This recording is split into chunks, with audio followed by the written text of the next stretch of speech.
పూర్ణమదః పూర్ణమిదం పూర్ణాత్ పూర్ణముదచ్యతే పూర్ణస్య పూర్ణమాదాయ పూర్ణమేవావశిష్యతే. నమో బ్రహ్మాదిభ్యో బ్రహ్మ విద్యా సంప్రదాయ కర్తృభ్యో వంశ ఋషిభ్యో మహద్భ్యో నమో గురుభ్యః. బృహదారణ్యకోపనిషత్తు 3వ అధ్యాయం 3వ బ్రాహ్మణం. గంధర్వగృహీత తమపృచ్ఛామ కోసీతి సో అబ్రవీత్ సుధన్వాంగిరస ఇతి తం యదా లోకానాం అంతాన్ అపృచ్ఛామ అథ ఏనం అబ్రూమ క్వ పారీక్షిత అభవన్నితి. క్వ పారీక్షిత అభవన్ సత్వ పృచ్ఛామి యాజ్ఞవల్క్య క్వ పారీక్షిత అభవన్నితి. ఇంతకుముందు 2 బ్రాహ్మణాలలో బ్రహ్మజ్ఞాని పునర్జన్మ ఉండదు అని చెప్పిండు. తర్వాత మరి బ్రహ్మజ్ఞానికి పునర్జన్మ ఉండకపోతే మరి మిగతా వాళ్ళ కథ ఏంటిది? వాళ్ళకు కర్మ కారణము. ఆ కర్మ వల్లనే జాతి ఆయుర్భోగాలు వస్తాయి. వచ్చిన తర్వాత ఈ మనకు అష్టవసువులు సహకారంతో పునర్జన్మకు ప్రయాణం అవుతాడు అని ప్రయాణ విధి చెప్పిండు అన్నమాట. ఆ ప్రయాణ సమయంలో కూడా ఆ ఇంద్రియాలు ఆయా దేవతలు అంటే ఇంద్రియ అధిష్టాన దేవతలు ఆ దేవతలలో కలిసిపోయిన తర్వాత మరి జీవుడు అనేది ప్రయాణం చేస్తాడు, కర్మ అధీనమై ప్రయాణం చేస్తాడు. దానికి ఒక వ్యవస్థ ఉంది. ఆ వ్యవస్థ ప్రకారంగా జీవుడికి పునర్జన్మ ప్రయాణం అవుతారు అని సాధారణ జీవుల కథ చెప్పిండు అన్నమాట. ఈ విధంగా ఈ కర్మ వల్ల ఇప్పుడు ఊర్ధ్వలోకాలకు అంతం చివర అంతం ఎక్కడ అన్నాడు. ఈ అంతం విషయానికి వచ్చేప్పటికీ బృహదారణ్యకోపనిషత్తు మొదటి అధ్యాయం అంతా మనకు అశ్వమేధ యాగం వస్తుంది. అంటే అశ్వమేధ యాగ ఉపాసన విధి. అశ్వమేధ యాగం చేస్తే ఎంత పుణ్యం వస్తుందో అశ్వమేధ యాగాకు సంబంధించినటువంటి అశ్వోపాసన ఉంది కదా, అశ్వోపాసన చేసిన అశ్వమేధ యాగ ఫలం తగ్గుతుందని ఉపాసన విధానం దీంట్లో చెప్పిండు అనమాట. చెప్పితే ఈ విధంగా ఎవరైతే అశ్వమేధ యాగం చేసినరో, ఎవరైతే అశ్వమేధ యాగానికి సంబంధించిన అశ్వాన్ని ఆ విధంగా ఉపాసన చేసినరో, ఈ ప్రపంచంలో అన్నిటికంటే పాపమైన పని భ్రూణహత్య, అన్నిటికంటే పుణ్యమైన పని అశ్వమేధ యాగం. అంటే భ్రూణహత్య కంటే పెద్ద పాపం లేదు, అశ్వమేధ యాగానికంటే పెద్ద పుణ్యం లేదు. అయితే మరి అశ్వమేధ యాగం చేసిన వాడి గతి ఏంటి, వాళ్ళ పరిస్థితి ఏంటి, వాళ్ళ లోకాలేంటి, వాళ్ళ గమనం ఏంటి అనే విషయానికి వచ్చేప్పటికీ ఇప్పుడు మామూలుగా పితృయానము దేవయానం అని 2 ఉంటాయి. ఇక పితృలు తల్లిదండ్రుల వల్ల పోషింపబడి తల్లిదండ్రులను పట్టించుకోకుండా కేవలం దేవ కార్యక్రమాలు చేసేవాళ్ళు కొంతమంది ఉంటారు. కొంతమంది దేవతలను పట్టించుకోకుండా కేవలం పితృకర్మలు చేసేవాళ్ళే కొంతమంది ఉంటారు. దానికి సంబంధించిందంతా కర్మ విధానం అంతా 5వ అధ్యాయంలో మనకు వస్తుంది దీంట్లో. అయితే ఇక్కడ ముఖ్యంగా ఈ దేవయానమే కానీ దేవయానంలో విశేష దేవయానం.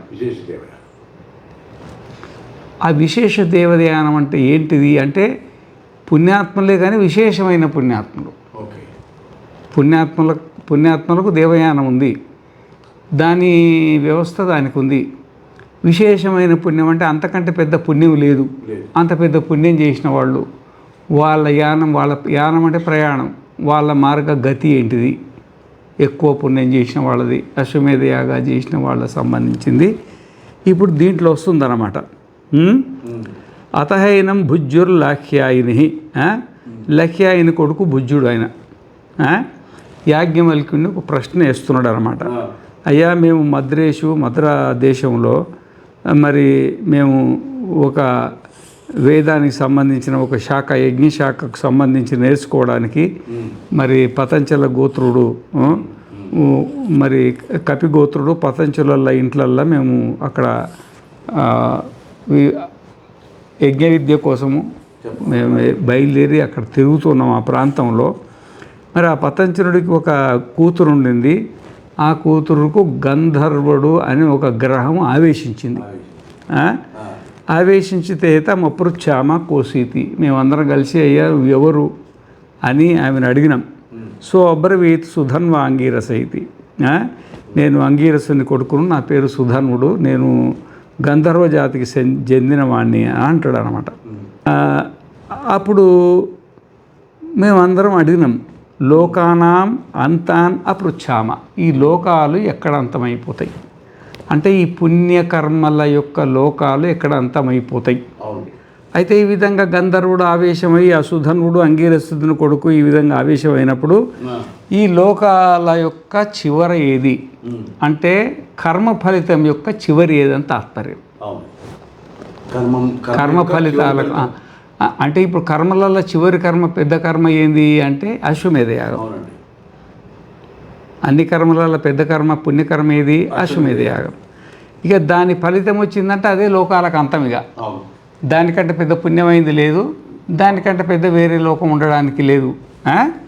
లోకాన్ అపృచ్ఛామ అథ ఏనం అబ్రూమ క్వా పారీక్షిత అభవన్నితి. ఇక్కడ పారీక్షితులు అంటే మరి 2 సార్లు అడిగింది, క్వా పారీక్షిత అభవన్ అని 2 సార్లు అడిగిండ్రు. మొదటిసారి అడిగిండు, అడగడం వల్లే ఇక్కడ పారీక్షితులు అంటే పాతకాలంలో పరీక్షితులు అని ఉండేవాళ్ళు, ఒక కులం. పరీక్ష ఇప్పుడు యథా యోగినామేవ భవతి, యోగుల కులం ఉండేది ఒక కాలంలో. ఆ విధంగానే పరీక్షితులు, ఆ పరీక్షితులలో కులంలో పుట్టిన వాళ్ళు పారీక్షితులు. ఆ పరీక్షితులందరూ యజ్ఞ అంటే అశ్వమేధ యాగం చేసేవాళ్ళంట. అశ్వమేధ యాగం వల్ల వాళ్ళకి ఆ పరీక్షితుల వంశం అని ఒకటి వచ్చింది. కాదు ఆడ భ్రమపడతారని ఇక్కడ చెప్తున్నా. ఎందుకంటే పరీక్షిత్ ఏమో అర్జునుని మనవడు, అర్జునుడి మనవడు. ఇది ద్వాపర యుగ అంతం ఆయన. ఈ వేదమేమో చాలా పురాతనమైంది. ఏదైనా పొరపాటుగా ఈ పరీక్షితుడి వంశం అని తీసుకోగలరనే దీన్ని ఉటంకిస్తున్నా.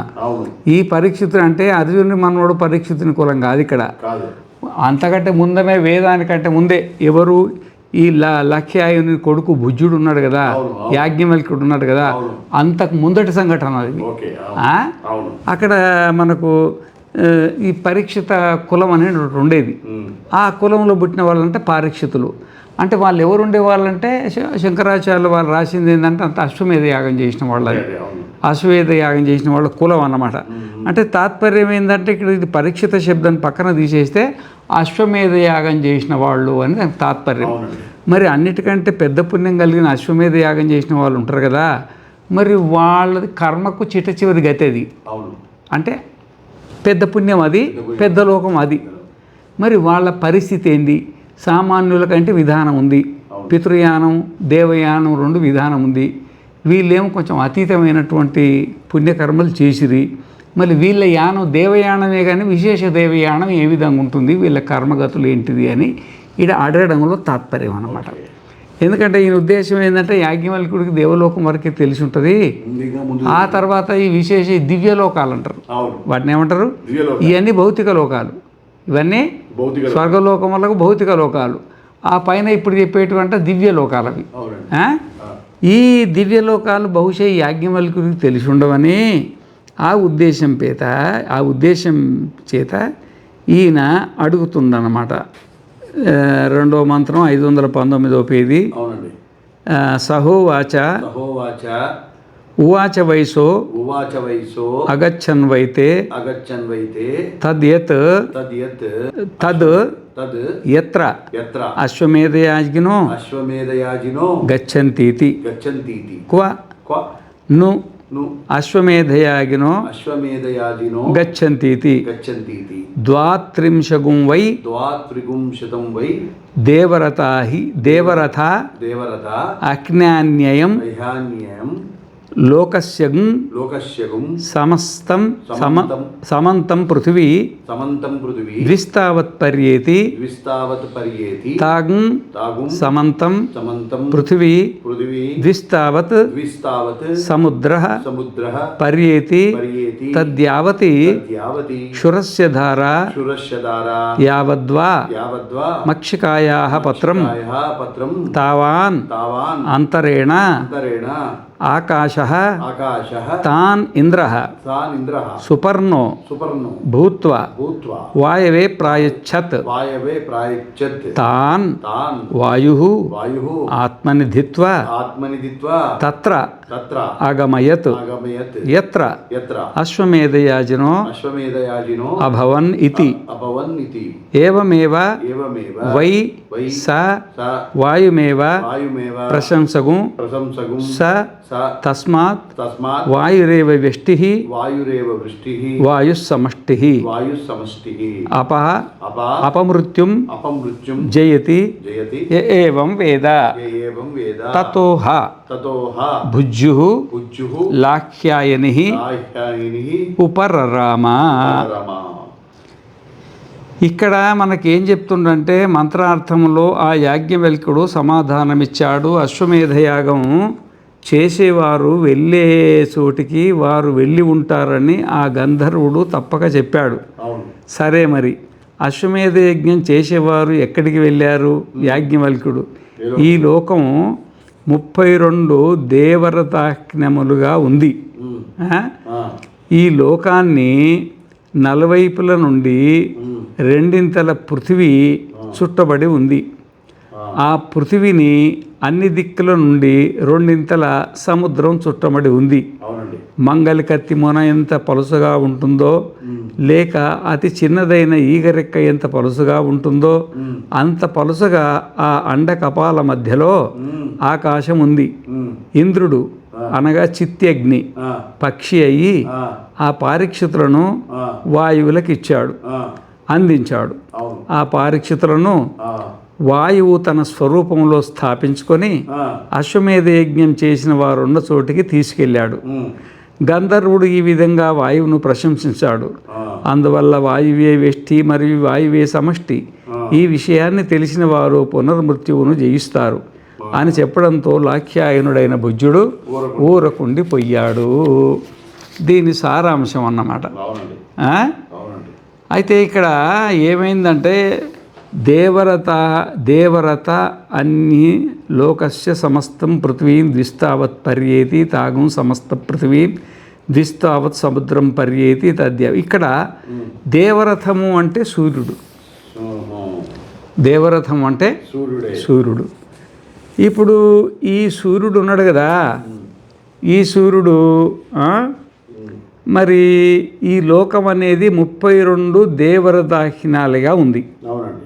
దేవరథం అంటే ఏంటంటే, అయితే ఈ విధంగా ప్రయాణించుకుంటూ పాలపుంత అని ఒకటి ఉంటుంది కదా, పాలపుంత మిల్కీ, ఆ పాలపుంత చుట్టూ ఒక చుట్టూ తిరిగింది అనుకో, ఒక చుట్టూ అది దేవరథం.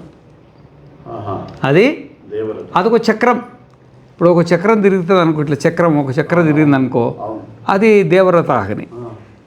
అయితే ఈ విధంగా ఈయన 32 కొలతలు, 32 కొలతలు అంటే చాలా ట్రిలియన్లు అవుతుంది. చాలా ట్రిలియన్లు అవుతుంది. అర్థమవుతుందా? ఈ అంత దూరాన ఈ అండకపాలం ఉంది. ఈ అండకపాలం అంత దూరాన ఉంది. దేనికి? పాలపుంతకు దూరంగా అండకపాలం అంత దూరంలో ఉంది. అంత దూరంలో ఉంది. అండకపాలానికి ఒక కాంపౌండ్ వాల్ ఉంది. ఆ కాంపౌండ్ వాల్ దగ్గర ఒక ఇమిగ్రేషన్ చెకింగ్ పాయింట్ ఉంది. ఇమిగ్రేషన్ అంటారు కదా, ఈ దేశం నుండి ఇంకో దేశానికి పోయేప్పుడు అంత పాస్పోర్ట్లో ఇవన్నీ చెక్ చేస్తారు కదా. చెక్ చేసేప్పుడు అప్పుడు ఏమవుతుందంటే, ఈ మహానుభావుని మామూలుగా బ్రహ్మచారి అయితేనేమో పాతి పెడతారు. గృహస్థులుగా ఉండి వాడు సన్యాసం అన్న తీసుకొని లేకపోతే ఎవరన్నా కానీ వాడిని తగలబెడతారు. తగలబెట్టినప్పుడు అగ్ని ఉన్నాడు కదా, ఇక్కడ అగ్నికే ఇంద్రుడు అని పేరు పెట్టిండు. అగ్నికే ఇంద్రుడు అని పేరు పెట్టిండు. ఇంద్రుడు ఈ అగ్ని ఏం చేస్తారంటే ఈ ఆడికి తీసుకెళ్తారు పక్షి రూపాన. ఎక్కడికి? ఆడికి దేవర ఈ 32 దేవరత అని అవతల ఏదైతే మనకు ఆ చెక్కింగ్ పాయింట్ ఉందో ఆ చెక్కింగ్ పాయింట్, దానికి దారి ఎంత ఉంది? దానికి దారి ఎంత ఉందంటే కత్తి ఉంటుంది, కత్తి. ఆ కత్తి మొన ఉందా, ఆ కత్తి మొనంత సందు ఉంటుంది, దాంట్లో నుండి పోవాలా. ఆ విధంగానే లేకపోతే ఒక సన్నని ఏదైనా ఒక దోమో ఈగో చిన్న అన్నిటికంటే చిన్న ఈగ రెక్కు ఉంటుంది, ఆ రెక్క అంతా ఉన్నది. ఎంత చిన్న రెక్కున్నా వాయువు అయితే దూరుతుంది కదా, వాయువు ఈ పక్క వచ్చుద్ది, వాయువు ఈ పక్క వచ్చుద్ది. వచ్చిన తర్వాత మరి ఈయనది అంతా ఉంటుంది కదా, ఏ పాస్పోర్టు వీసా కథ కార్ఖానా, చచ్చిపోయిన వాడు ఎన్ని యజ్ఞాలు చేసిండు, ఏమి యాగాలు చేసి రాగలుగుతారా. ఎందుకంటే దీని తాత్పర్యం ఏంటంటే సామాన్య పుణ్యం చేసిన వాళ్ళ గతి వేరు, వాళ్ళకి అగ్నిదేవుడు అవసరంలే. మహాపుణ్యం చేసిన వాళ్ళు అసాధారణ లోకాలకు పోతారు కాబట్టి అసాధారణ లోకాలకు ఒక వ్యవస్థ ఉన్నది. ఆ వ్యవస్థ లోపల అగ్నిదేవుడు ఇక్కడ నుండి తీసుకెళ్తాడు పక్షి అయ్యి. ఆడికి పోయిన తర్వాత వాయుదేవుడు తన లోపల కలుపుకొని ఏ విధంగా ఒక వాసనను వాయువు తన లోపల కలుపుకొని మోసుకెళ్తుంది. ఇప్పుడు ఒక పుష్పవనం ఉందనుకో, పుష్పవనం మీద వాయువు పోతుంది అనుకోండి, ఆ వాయువులు అక్కడికి పోయేప్పటికి ఒక వాసన వస్తుంది. ఆ వాసన దేని గర్భంలో ఉన్నది? వాయువుగా అది ఒళ్ళో వేసుకొని మోసుకొస్తుంది. అది అర్థమైందా? ఆ విధంగానే ఈ అశ్వమేధ యాగం చేసిన వాళ్ళని ఈ వాయువు తన ఒళ్ళో వేసుకొని తన గర్భంలో పెట్టుకొని ఆ మక్షిక ఆ చిన్న రందున్న చూడు ఆ సందు గుండా వెళ్తుంది అన్నమాట. వెళ్ళి వాళ్ళ పుణ్యాన్ని బట్టి ఏ లోకానికి పోవాలనో ఆ లోకానికి చేరవేస్తారు. అక్కడ ఉండేటివి 2 లోకాలు, అక్కడ ఉండేటివి 2 లోకం, ఒకటి ప్రజాపతి లోకము, ఒకటి బ్రహ్మలోకము. ప్రజాపతి లోకం బ్రహ్మలోకం ఒకటే అని కొంతమంది అంటారు. కానీ మరి వేదాలలో ప్రజాపతి లోకం బ్రహ్మలోకం వేరు వేరుగానే ఉటంకింపబడ్డది. వాళ్ళ పుణ్యాన్ని బట్టి ప్రజాపతి లోకము పుణ్యలోకము. ఇప్పుడు యజ్ఞాలు చేసేవాళ్ళు కూడా, అశ్వమేధ యాగాలు చేసేవాళ్ళు కూడా కోరిక ఉండి చేసేవాళ్ళు ఉంటారు, కోరిక లేకుండా చేసేవాళ్ళు ఉంటారు. కోరిక ఉండి చేసేవాళ్ళు ఏం చేస్తారంటే ఆ బ్రహ్మ భువనాలోకా పునరావర్తు తేతం భుక్త్వా స్వర్గలోకం విశాలం క్షీణే పుణ్యే మర్త్యలోకా విశంతి అన్నట్టుగా వీళ్ళు బ్రహ్మలోకంలో ఉండని ప్రజాపతి లోకంలో ఉండని కోరికలతో చేసేవాడు కోరిక ఉంది కాబట్టి అది పూర్తి అయ్యే వరకు ఉండి మళ్ళీ ఆ తర్వాత ఏ విధంగా వెళ్ళిండో ఆ విధంగానే మళ్ళీ తిరిగి వస్తారన్నమాట. ఎవరికైతే కోరిక లేదో, కోరిక లేకుండానే యజ్ఞాలు చేసినరో, పవిత్రమైన అశ్వమేధ యాగాలు చేసినరో, అట్లాంటి వాళ్ళు ఏం చేస్తారంటే అక్కడే బ్రహ్మలోకంలోనో ప్రజాపతి లోకంలో ఉండి వాళ్ళ సన్నిధానంలో ఆత్మానాత్మ విచారణ ద్వారా అన్నమయ ప్రాణమయ మనోమయ విజ్ఞానమయ ఆనందమయ కోశాలను అధిగమించి స్థూల సూక్ష్మ కారణ శరీరాలను అధిగమించి అంటే అవి నేను కాదని తెలుసుకొని అది నేను కాదని తెలుసుకొని నేను ఆత్మను నా నా పాములో తాడు పాములో తాడు ఆభాసించినట్టుగా ఏమి ఇది నాలోనే స్థూల సూక్ష్మ కారణ శరీరాలను ఆభాసించి ఉన్నాయి. అసలు అన్నిటికీ ఆత్మనే నేను, మూలమే నేను అని ఆత్మస్వరూపాన్ని తెలుసుకొని ఇక ఆత్మకు భిన్నంగా రెండో వస్తువు లేదని తాను సర్వాత్మైపోయి సర్వమైపోయి తన స్వస్వరూపంలో ఉండి ఆ బ్రహ్మలోకంలో శరీరం త్యాగం రేయంగానే నా సా పునరావర్తతే మళ్ళీ తిరిగి రారు అనేది ఒక 2 సిద్ధాంతాలు ఉన్నాయన్నమాట. ఒకటి కోరికతో ఊడుకొని అశ్వమేధ యాగాలు చేసిన సిద్ధాంతం ఒకటి, కోరికలు లేకుండా అశ్వమేధ యాగం చేసిన సిద్ధాంతం ఒకటి. ఇవి అన్నమాట. అశ్వమేధ యాగం 2 చేసిండ్రు వాళ్ళు, చేసినా కానీ ఆ రెండిట్లో అట్లా ఉన్నదన్నమాట. తావాంతరేణ ఆకాశస్థానింద్ర సుపర్ణో భూత్వా వాయువే ప్రాయచ్చత్ తాన్ వాయు ఆత్మని ధిత్వా మంత్రంలో తత్ర అగమయత్ ఎత్ర అశ్వమేధయాగినో అభవన్నితి. ఆయన పలాన్ చోటికి పలాని అంటే ప్రజాపతి లోకము లేకపోతే బ్రహ్మలోకము అనేది ఖచ్చితంగా చెప్పకుండా వాళ్ళ పుణ్యాన్ని బట్టి ఎక్కడికి పోవాలనో అక్కడికి చేరవేస్తాడు ఈ వాయువు అని. వాయుర్ సమష్టి అపమృత్యుం వాయురేవ వెష్టిర్ వాయు సమష్టి అపమృత్యుం చేతి. ఇక్కడ కొంచెం వాయువును కొంచెం పొగిడిండు అన్నమాట. ఇప్పుడు వాయువు ఉంది కదా, ఇప్పుడు వెష్టిగానేమో అందరి లోపల ఉంది, అది సమష్టిగా మరి అంత తానే. వెష్టి తానే, సమష్టి తానే. వెష్టి అంటే ఏంటంటే ప్రాణాపాన వ్యానోదాన సమానాలుగా ఒక్క ప్రత్యేక శరీరం ఉన్నది వెష్టి. అసలు మూల ప్రాణంగా ఉండేది ఒకటి సమిష్టి అన్నమాట. ఈ సమష్టి తానే, వెష్టి తానే అని ఒక వాయువును ప్రశంసించిండు అన్నమాట. ఇక్కడికి అంటే దీనికి తాత్పర్యం ఏంటంటే ఎంత పుణ్యం చేసినా ఆ పుణ్యానికి ఒక అవధి ఉంది, దానికి ఆ పుణ్యప్రాప్తికి ఒక నియమం ఉంది, ఆ పుణ్యప్రాప్తి అయిన తర్వాత పునరాగమనానికి ఒక నియమం ఉంది. ఎంత పెద్ద కర్మ చేసినా మళ్ళీ తిరిగి జన్మించాల్సిందే తప్ప దీనికి రెండో మార్గము లేదు. కాబట్టి కర్మ అనేది ఎంత పెద్ద కర్మ చేసినా నీకు ప్రపంచాన్ని ఇస్తుంది తప్ప నీకు మళ్ళీ మోక్షాన్ని దాన్ని ప్రసాదించదు అని చెప్పడం కోసము ఈ తాత్పర్యం అన్నమాట దీన్ని, ఇంకోటి ఏమీ లేదు. ఇది శ్రీ బృహదారణ్యకోపనిషద్ భాగ్యే తృతీయాధ్యాయే తృతీయం బుజ్జుర్బ్రాహ్మణం. ఇప్పుడు ఇక్కడికి కర్మలోకాల కథ అయిపోయింది. ఇప్పుడు జ్ఞానం ఇక్కడ ఉంది అంతే. ఇది మొత్తం ఇది ఆత్మకు సంబంధించి ప్రపంచానికి సంబంధించింది. కర్మ యొక్క అంతిమ గతి మొత్తం క్లియర్గా చెప్పేసిండు. ఆ తర్వాత మిగతాది జ్ఞానానికి సంబంధించింది మనకు ఉసశ్చాక్రాయణ సంవాదం వస్తుంది అన్నమాట. పూర్ణమద పూర్ణమిదం పూర్ణాత్ పూర్ణముదచ్యతే పూర్ణస్య పూర్ణమాదాయ పూర్ణమేవావశిష్యతే. ఓం శాంతి శాంతి శాంతి.